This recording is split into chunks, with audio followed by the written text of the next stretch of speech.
ധവളപത്രം പുറത്തിറങ്ങിയിരിക്കുന്നു. ധവളപത്രത്തിലെ വിവരങ്ങളൊക്കെ തന്നെ പുറത്തായിരിക്കുന്നു. അത് നിയമസഭയിലടക്കം മാധ്യമങ്ങളിലടക്കം വലിയ ചർച്ചയാവുകയാണ്. വലിയ ഒരു സാമ്പത്തിക പ്രതിസന്ധിയിൽ തന്നെയാണ് കേരളം എന്നത് നമുക്ക് ഏവർക്കും അറിയാവുന്ന കാര്യമാണ്. എന്നാൽ പോലും നമ്മൾ ചിന്തിച്ചതിനും അപ്പുറമാണ് ഈ സാമ്പത്തിക പ്രതിസന്ധി എന്നാണ് ധവളപത്രം വ്യക്തമാക്കുന്നത്.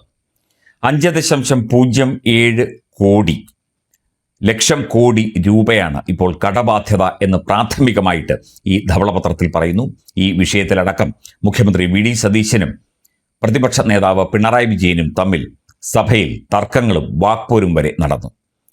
കിഫ്ബി എന്നത് ഒരു രണ്ടാം സർക്കാരായി പ്രവർത്തിക്കുകയായിരുന്നു. കിഫ്ബി കൊണ്ട് സംസ്ഥാനത്തിന് എന്ത് നേട്ടമാണുണ്ടായത്? കിഫ്ബി വഴി അടച്ചു തീർക്കേണ്ട കടങ്ങളുടെ കണക്കുകൾ തീർച്ചയായിട്ടും കേരള ജനതയെ ഞെട്ടിക്കുന്നതാണ് എന്ന തരത്തിലാണ് മുഖ്യമന്ത്രി സംസാരിച്ചത്. ട്രഷറി പ്രതിസന്ധി അതിരൂക്ഷമായി തന്നെ തുടരുകയാണ്. 48,733 കോടിയുടെ കുടിശ്ശിക ബാധ്യതകൾ പുതിയ സർക്കാർ ഏറ്റെടുത്തു.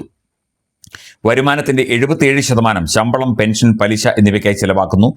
വികസന പ്രവർത്തനങ്ങൾക്കുള്ള മൂലധന ചെലവ് രാജ്യത്തെ ഏറ്റവും താഴ്ന്ന നിരക്കിലാണ് എന്നും ധവളപത്രത്തിൽ സൂചനയുണ്ട്. കിഫ്ബിക്ക് 21,000 കോടിയുടെ വായ്പാ ബാധ്യത ഉണ്ട് എന്നും ധവളപത്രത്തിൽ വ്യക്തമാക്കുന്നു. 2026 അധികാരത്തിലെത്തിയ സർക്കാരിന് ലഭിച്ച സാമ്പത്തിക പാരമ്പര്യം ഗുരുതര ധനകാര്യ പ്രതിസന്ധിയുടേതാണ് എന്ന് വിലയിരുത്തുന്നു. കേരളത്തിന്റെ ആകെ കടബാധ്യത 5.07 ലക്ഷം കോടി. സംസ്ഥാന വരുമാനത്തിന്റെ നല്ലൊരു ഭാഗം പെൻഷനും ശമ്പളത്തിനുമായി ചെലവാക്കുന്നു. കേരളം 262 ദിവസം വെയ്സ് ആൻഡ് മീൻസ് അഡ്വാൻസിലും 84 ദിവസം ഓവർ ഡ്രാഫ്റ്റിലും ആശ്രയിച്ച് പ്രവർത്തിച്ചു. സർക്കാർ ജീവനക്കാരുടെയും പെൻഷൻകാരുടെയും DA, DR കുടിശ്ശിക ഉൾപ്പെടെ 48,733 കോടിയുടെ കുടിശ്ശിക ബാധ്യതകൾ പുതിയ സർക്കാർ ഏറ്റെടുത്തു. കേരളത്തിലെ പൊതുമേഖലാ സ്ഥാപനങ്ങളുടെ ആകെ സഞ്ചിത നഷ്ടം 78,851 കോടിയായി ഉയർന്നു. KSRTC, KWA തുടങ്ങിയ സ്ഥാപനങ്ങളാണ് വലിയ നഷ്ടത്തിന് കാരണം.